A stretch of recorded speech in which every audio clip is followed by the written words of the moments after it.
आँख वाली दिलवा ले गई आँख वाली रिकॉर्डिंग बाय सुर संगीत स्टूडियो डायरेक्टर रामगढ़ नीतीश राज मंगुरा नवादा।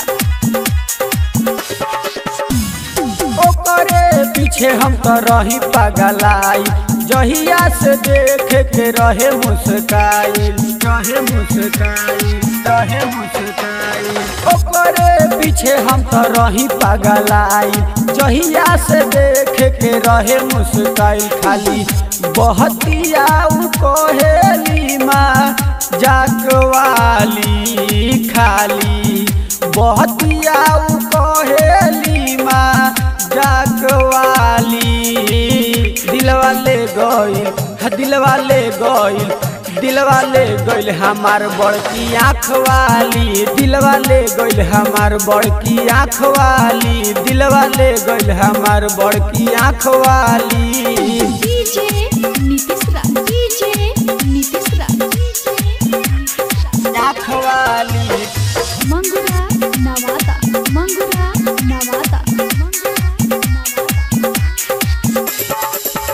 देहिया में पाउडर लगा के जब चलेली का कहीं भाई हमारा दिलवे में हलेली देहिया में पाउडर लगा के जब चलेली का कहीं भाई हमारा दिलवे में हलेली पातर छितर बिया लंबा नाक वाली पातर छितर बिया लंबा नाक वाली दिलवा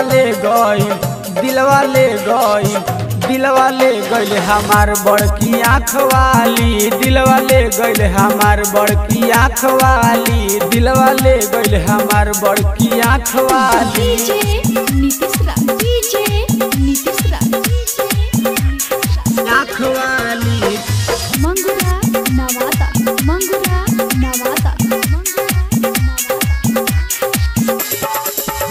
जब देखिले हम एने ओने राह पर हमर तावे लालू लाली लंबा बाल पर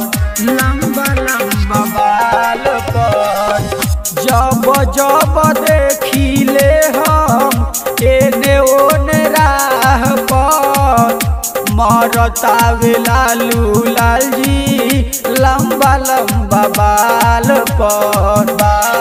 राइटर राह के सबिया बड़ी धाक वाली राइटर मन सनिते सबिया धाक वाली दिलवा ले गइल हमार बड़की आँख वाली दिलवा ले गइल हमार बड़की आँख वाली दिलवा ले गइल हमार बड़की आँख वाली।